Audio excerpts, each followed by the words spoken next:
Well, the holidays, they're right around the corner. People are already packing their bags, literally and mentally. And for some people, home can range from just a quick car ride or a really long flight. Here to break it all down this morning, what we can expect for this year's very busy travel season, we have David Corsun, the Director and Professor of Hospitality Management at DU. David, thank you for joining us this morning. Thank you very much for having me. So a lot goes into holiday travel. I'm someone that has to travel very far. My parents are on the East Coast, and I've had it where weather can impact just getting out there because I do have to rely on air travel, and that's something that kind of factors in. Touch on some of that because we were just chatting about that before. Sure. So the good news, as was just mentioned, is that the skies are opening back up with the air traffic controllers coming back.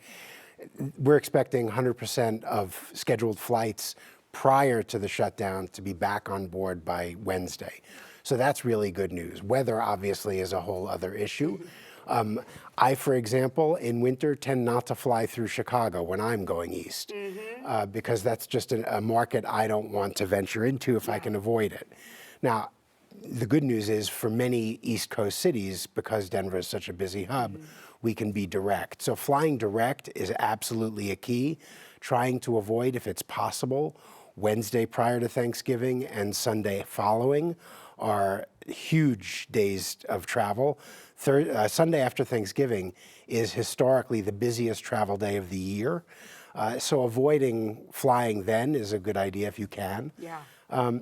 There are, last year, over 80 million people traveled 50 miles plus for the Thanksgiving holiday. A lot of that, obviously, by air. It's expected that number will be exceeded this year. And with flights coming back, the skies are expected to be as busy or busier. Yeah.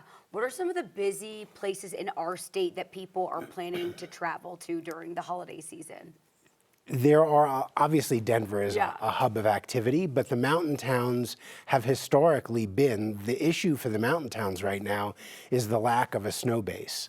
And that's a problem. So we're about to get weather cold enough to make snow, but without a natural base that's substantial, that may not be enough to draw skiers. And as a result, occupancy rates are forecasted to be down.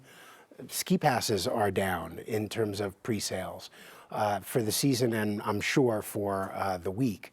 So those are issues. There are hotel rates available in the mountain towns that are, caveat here, the economic recovery is K-shaped. So people who have more, people who do not. And so when I quote a hotel rate, I realize that I'm not talking for everybody. Sure. So the rates in the mountains, you can find a really nice hotel for between $200 and $350 a night.